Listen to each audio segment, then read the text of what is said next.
And good morning, good afternoon, good evening, wherever you are in the world. Welcome to FPL. Don't panic. Managed 3 hours sleep. Up now. Thought no, that's it. Let's update the old spreadsheet. Let's get this out quickly because we've got. Oh Jesus, how long have we got till next deadline? 1 day, 18 hours. To be honest, before we know it, I don't even know where to start. That was one hell of a game week, and I am obviously very happy with the how that went. That's just beyond what I could have expected. I think I even said at the beginning of the week it would not surprise me if I take another dip on my little roller coaster that you. It was hard to judge this up there. I thought there might be another. So we got an up. A very significant up. That was that last game. I know I did a little video this morning in the Mrs. Dressing Gown. I just had to make a statement, a 2-minute statement after that absolutely mental, insane game this morning. I tried to even do a timeline. It was just crazy. And this ends up all over the place. 20 minutes to go, I was still on plus 271,000. With 10 to go, I dropped to 240,000. I think that must have been the Jobbers like goal. 3 minutes to go, 240,000, and 90 minutes to go, 200. It was all over the place. But it was just like I wasn't really moving that much, but just mental things were happening. Like, oh, I'm going to have a massive rank drop here. I'm going to rank rise here. The Nunes assist. Oh my God! I thought, yay! That's Nunes assist. If Haaland scores. Oh no! If Haaland scored the penalty, hang on. Does one balance out the other? Because Nunes is not very highly owned, and Haaland obviously is.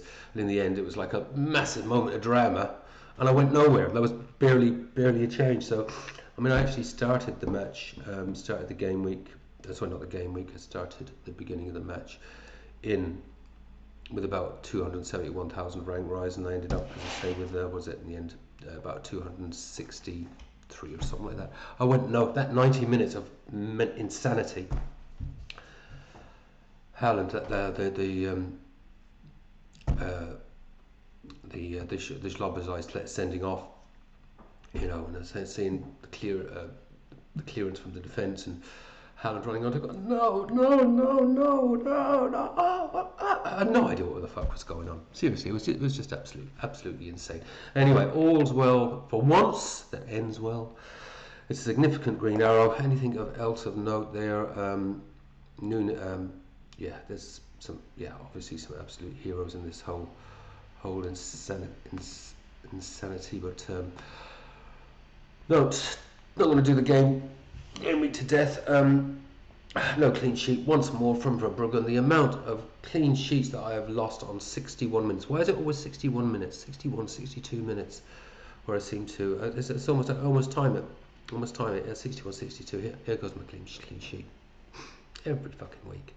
So Verbruggen, at least he got the save point, so that's something at least.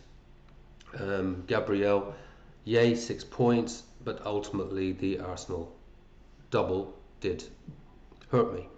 I mean, that's the irony, isn't it? I've got not having the double Arsenal defence hurts me. No Haaland captaincy hurts me. And this is the weird thing with this game. So effectively, I was playing with 9 men, wasn't it? Is it? Yeah, as it was. 83, and big green. Mental game. It really is. It really is a mental game. Matthias Nunes, just fantastic. Shame about losing the clean sheet. Obviously, that would have been mega. Tell you where I was gutted when with the Zoboszlai sending off, and Zoboszlai was in the bonus, and I thought, oh, that's going to knock him out. That means we might sneak a little bonus point or two for Matthias Nunes, but no, Zoboszlai stayed in the bonus points. I think he, I thought that would drop him, and Matthias Nunes might just sneak in there, and for it would have been a 1 pointer, I think, but no, didn't happen. But it was a shame. But yeah, that 5 points from Zoboszlai. Sorry, from Matthias Nunes, absolutely priceless. Less than 10% owned, so was certainly added to the rank rise this week. Ciao. It really is fine margins this game. Now, spoiler alert, we'll get to my. I've already done 2 transfers. Chow is gone. I am going to try as much as possible, and it's not always possible to go by the strict spreadsheet rules. That game week, that 1 pointer put Chow down to just a 2-point average across the last 5, which is the lowest average in my team. So that was in the end the final decision. I tell you what, who was nearly on the chopping block was Haaland. He was very, very close to not being much more than Chow. And I thought, how useful would it be just to get rid of Haaland, bring in Ekatike, and then I've got that big chunk of money to do, a whole bunch of other things should I choose to do so. And that other thing probably would have been to turn Barnes into someone else significant. Don't know who that significant other would have been, but I'd have put a bit of thought into it. I probably wouldn't have rushed that decision, but I would have taken Haaland out, because that would have also, the other thing that would have done would have saved me a transfer further down the line. Oh, sorry, what that would have actually got to do, probably would have turned John into Raya. So ultimately, that would have been not a bad move. But I quickly changed my mind when Haaland once more does what Haaland does, and the death comes out with, a little haul. Actually beat Bruno Fernandes, of course. Not too worried about that. Still was comfortable with the Bruno Fernandes 10-pointer as captain. So we might as well get into that now. Yeah, Bruno, and oh my god, that could have so easily been so much more as well, couldn't it? Sesko, that that would have. Yeah, Sesko's header right at the death from the Bruno cross. And there were other opportunities in there. He was getting shots. It was good to see him now getting strikes on goal, getting goals, because we've largely been relying on assists from Bruno. Totally, he hasn't got the perma captain, because we'll obviously be doing something else for 26. But could be the back against Haaland going forward. But at least we've got that choice now, I suppose. Because it'll be interesting to see what the captaincy numbers go this game week. I would imagine that Haaland for once will drop below that 100% ownership, effective ownership. So going against Haaland this week carries less risk, obviously. Or one would think. Bruno just absolutely fantastic. He's looking really good, isn't he? He really is looking good, and I'm really, really happy now to have the because Bruno's obviously going to be fucking 100% ownership soon, the way he's going. So having the Bruno and Mbeumo double up, United looking like they'll score 2 or more goals most matches. Fingers crossed. Hope I don't jinx it. But then I said that last week, and they came up with the 2 goals. I think you do need the double up on United now for Bruno's points to mean much. Is there something to be said for a United treble up? Maybe a few weeks down the track, when we see how the big doubles and blanks are shaping up, when it might be time to move out Palmer, Cunha and Bruno, 2 or 3 goals each match, and you can be reasonably confident that 2 out of 3 of those will have had a decent return if they're scoring 2 or 3 goals. Something to think about, but it is definitely a further down the track thing. When Chelsea's fixtures do turn for the nasty, and we might look to move 1 or 2 out, but only that is largely going to depend, I think, on how the blanks and the doubles, maybe with the FA Cup matches, are shaping up. Really story for another day. Right, it's good to see a little return to him getting his DEFCON going again, and obviously in there for the treble. Enzo, as I say, just a 2-pointer. Was pretty. I thought he looked pretty good when I watched the highlights. Now highlights can be deceptive, but he certainly looked as though he was in and around with the assist chances and the goal chances. And Palmer, I don't think he looked fantastic. Now when I look back on the game, I thought he was pretty largely anonymous, to be honest with you. But he got a hat-trick. Happy days. And Haaland, it negated the Bruno captaincy, but at least it shows they're going, happy for them to go toe to toe and take the Haaland points. even if it does affect me negatively, because it looks very, very pretty up there with the 83. I have to say, it does look. Haven't had one of those for a while. So 83 points. Very, very happy. Very happy indeed, and obviously significant green, bring me up to 622,000. I haven't made the top 500k. Remember, I was right back down in 1.2. Want to sort of change my structure, and so I've just got to get myself into that top 500k by game week 25.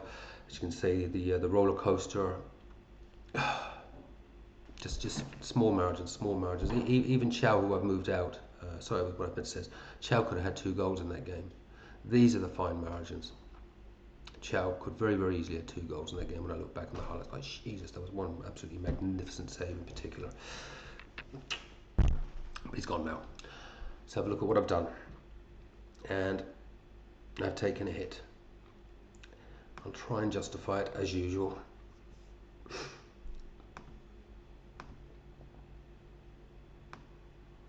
This is how we're looking for double game week 26. Just make that a little bit bigger there. Hopefully, guys, I'll make that a little bit bigger as well, even though it sort of messes up my nice, neat screen.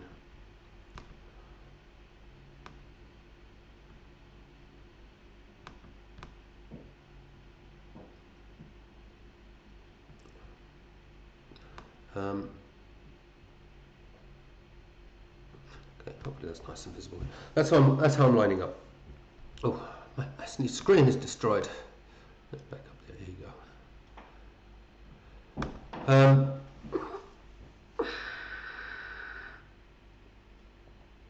go. Okay, what have I done? I have done 2 transfers.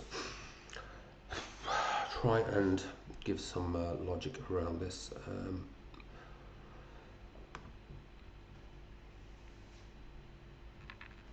Chow is gone,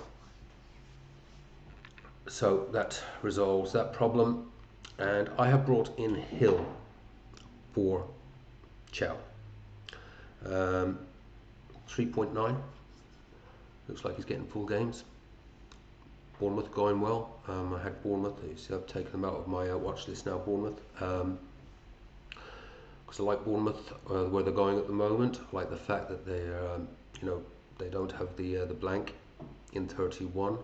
I like the fact that they've got some pretty decent fixtures there. I mean, that's not a bad little run of fixtures at all, is it? A bit rough towards the end there, but you can't have everything, can you?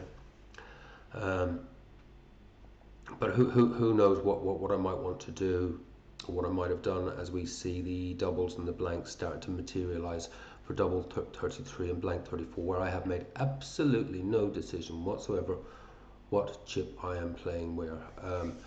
The free hit will probably need to be used for double 33 or blank 34, absolutely.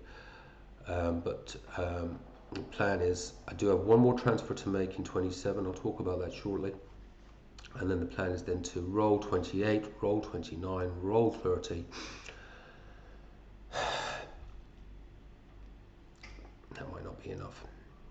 It should be. No, it will be, because the other thing, as I say, I've done is I've got Raya in, which also saves me a transfer. So I will have, at worst, 3 to come off the bench. I've saved myself a few transfers, basically.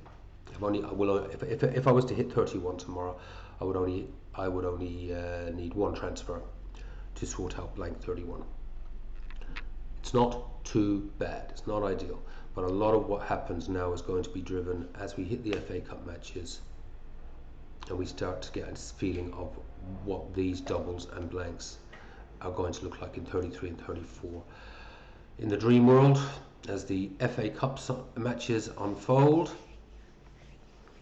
I find that 3/4 of my team have got a double in 33, a few transfers, and I've got a full house, and then I've actually got a lovely team coming out in 32 and not needing to use my free hit. Highly unlikely. That would be the dream, because then we do have some sort of a double in 36. Highly unlikely. But it's just giving you a little feel for where I'm trying to sort of build this little model going out, and what I need now is information as we start to fill out 33 and 34. Lap of the gods, how that's all going to land. and it really is just it's going to be an evolving story. However, what I did need to do, once I'd actually done the Hill transfer, I still didn't have an Arsenal treble up. Now I know probably the ideal, the optimal Arsenal treble up would be Timber, Rice and Gabriel. I have gone with Raya because basically Verbruggen's, there's just no clean sheets. Of course he's going to go out now and have this game of his life next week and keep a clean sheet against Villa. Of course he bloody will. There's always a shite that happens in FPL. As a lot of you know, I like to see a 4-point average out of my keepers, and I know Raya is very, very expensive, but money's not too bad at the moment. And if Palmer goes out at some point, then money becomes no object again. Bringing in Raya obviously just gives me decent chance of a clean sheet. Maybe there's the odd rotation with Verbruggen. Certainly there will obviously have to be for blank 31, and that's the nice thing. It's saving me that, once again, it's saving me that transfer in 31, so that makes me very happy, because transfers, because I haven't got a wild card, are like gold. What else does he give me? Obviously he gives me my Arsenal treble up, and I've just got to keep my fingers crossed that the best that Timber does is just match him for a couple of 6-pointers. Timber could blow me out of the water, and I could be kicking myself. But just weighing up the value further down the track, that okay, Timber might outperform Raya, maybe he will get an assist, maybe he'll get a goal. But having Raya in there just solves so many problems for me as I go down the track, as I say, with the whole transfer thing. And it also, as I say, removes Verbruggen, who's just been driving me, absolutely mad. It means, as I say, I've now got a bit of depth on the bench. Is what it is. And I've got a keeper now that does look as though hopefully can keep on the 4-point-ish average that I like to see out of a keeper. He's running up 5.3. And there's certainly the fixtures there, hopefully where that can be maintained. Nunes, absolute hero, as I say, in this game week just gone, coming in with that 5-pointer. It was almost obviously it wasn't the most important. I mean, probably Palmer's was the most important points, but just getting that at the depth when I really honestly did think I was just going to see my rank whittled away across those last couple of games of the game week, from that sort of 260, 270, and thinking, I might be lucky just to have 100k green. So to maintain a plus 260k green, and Nunes' little 5-pointer, less than 10% ownership, absolute gold. It kind of cancelled out the Haaland goal. In fact, it did. It barely moved when Haaland got the penalty, because Nunes with that really, really low ownership, and Haaland, who was running at about 120, etc. Worked out. It was about 20-25%. It just balanced out. It was perfect. Couldn't have been a better finish to the game week, in all honesty. Tarkowski, I don't know. Please get your DEFCON. I know Everton have been playing with a weird formation in the defence. I think that's the only explanation I can have for his DEFCON to fall off so badly in the last few game weeks.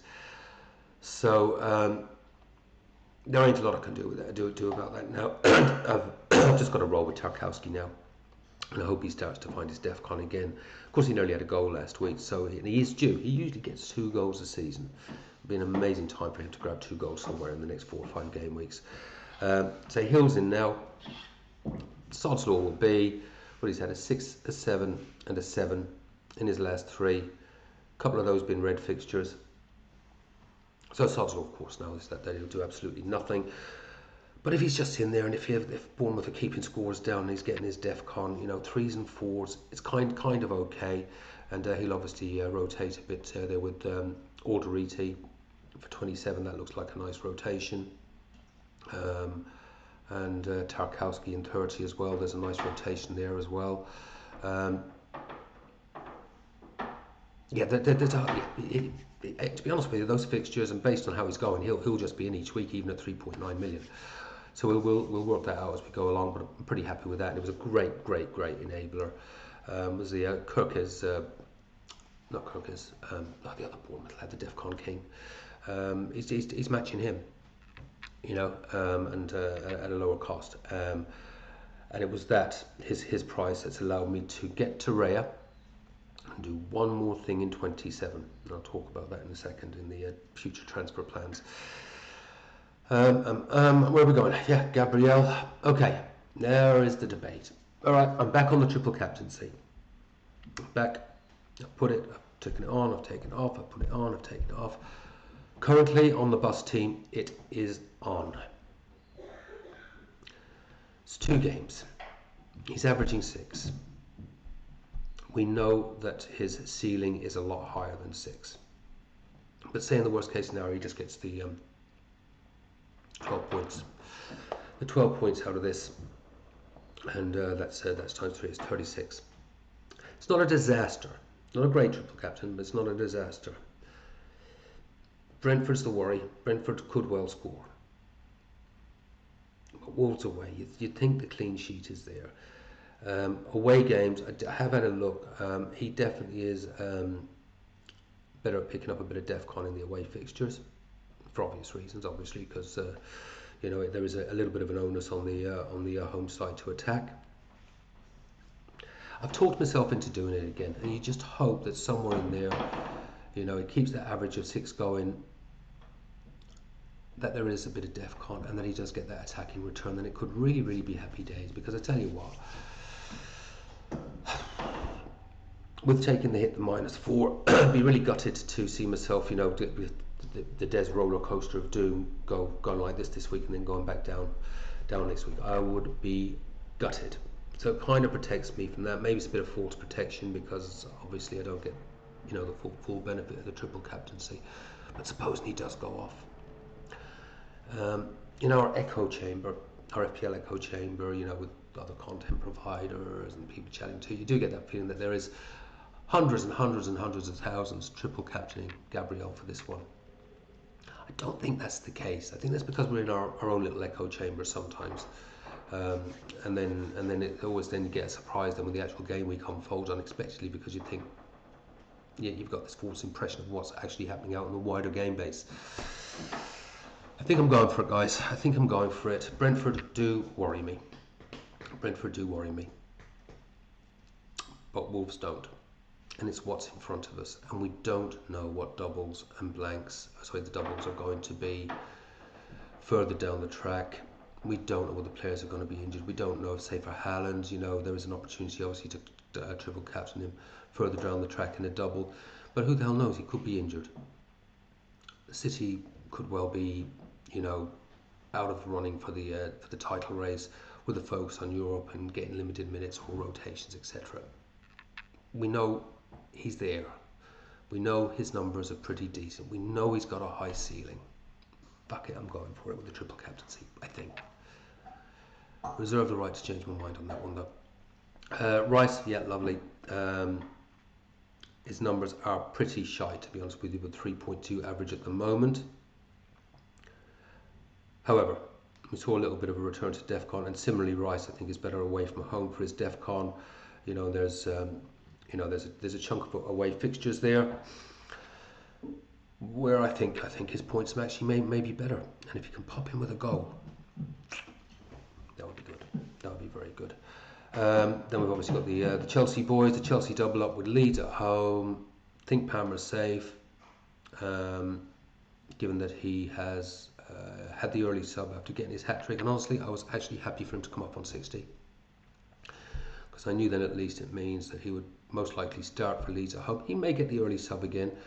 There's the FA Cup match then, I think, then before they play. So there's a decent gap where I think he can be rotated, and a decent gap before Burnley at home. So I think he should be okay for the next 2. And similarly Enzo. Mbumo's and Mbumo, just keep doing what you're doing, mate. He's looking good. He's looking good, and I do like my United double up now, and Mbumo and Bruno. United do look kiss of death, like they've got 2 or 3 goals in them most matches. Don't think the fixtures are bad going forward. Even Newcastle away in 29 doesn't worry me that much, to be honest with you. Or indeed Villa Newcastle away, or even Villa at home would probably be the other tricky one. You know, I almost prefer a game where they're not having to break down the low block. I thought they just struggled a little bit against Spurs when Spurs had to put men behind the ball. But, you know, ultimately they did break it down because there is a bit more skill in the team now, and there is obviously a bit more. They look like they're having fun. They look like they're actually enjoying the football. Long may that continue. And Haaland, he was close to the chopping block. I'd almost made a decision he was going to go. But no, I mean, just too scary at the moment. Maybe another day. And I think at the moment with you know, Newcastle home, I've got a mistake there in my fixture ticker. I can see. I'll have to correct that. I'm not too sure. Where? Yeah, definitely got a mistake in there. I need to correct that. I've got Newcastle twice. But listen, the fixtures going forward for City, they're pretty good. Yeah, so it's sticking to the 4-5-1, folks. And ultimately, the 4-5-1, since I changed to it, has got me, albeit on the roller coaster, from 1.2 to didn't quite make the 500k. But I'm only a few points outside it now. So what I really need to do is see how close I can get to 100k in the next 5. And then maybe, just maybe, I've got a chance of breaking that 50k. Don't think I'm going to make 10k. That's still a long way away. I'll do a proper numbers update on the averages when I do a final lock-in in about 24 hours. And the only thing that really needs to be locked in now, unless there's any injury news, there's a little concern about Mbumo. So we'll have to listen to the pressers on that. But we'll have to see how that pans out. But it's pretty much a lock, provided there's no injury announcements, except for a final decision on that triple captaincy. Now, getting to my bench. I now have a bench. I've got a Verbruggen, I've got a Brobby, and I've got an Alderete. I have enough money to turn Barnes into Krupi Jr. in 27. I'll probably play a bench boost then. If it's there, if there's no other injuries, if it looks like I'm going to have a full team playing, I will bench boost 27. There's another potentially good one, I guess, maybe 30, but then Tarkowski's got Arsenal away. I think it's just get it out of the way. There it is. It doesn't look too bad. Is it perfect? No, but it would be Fulham home for 2 players, and Bournemouth have got West Ham. Haven't got, well, that's home and away. I think that's West Ham away. Still not too bad, and as I say, Hill's a DEFCON king, and West Ham are still vulnerable defensively. So I'll probably play it, to be honest with you. I'll probably play it, and as I say, just to try and get a bit of a boost. And as I say, I'll probably end up with 3 or 4 points out of it. But you never know, I might get lucky. I might pull a 12, 13, 14, 15 pointer, which would be again another big boost to try and get well inside that top 500k and start to try and move towards the top 100k. Jigsaw slowly but surely coming together. And as I say, what we'll also have by 27 after this game week, we'll have some FA Cup matches. We'll see who's in, see who's out. So we'll start to get a little bit of a better idea on the projections for double game week 33 and blank game week 34, which is going to obviously drive a lot of my thinking as I put this jigsaw puzzle together. That is it for now. Hope you all had good game weeks. There are some good scores in the old FPL Don't Panic Challenge League. So what I will do, I was going to do the epic Ben-Hur and episode and do the Bishop Brennan Cup within this, but as I'm getting this one out a little earlier than I planned, I'm going to give myself a day's thinking time on this Gabrielle triple captaincy question, and we'll be back with the Bishop Brennan Cup and a final lock-in in about 24 hours time or so. In the meantime, hope you've gone well this week. Take care, have fun, play your own game, do not panic. I will see you lot very, very soon. Bye for now.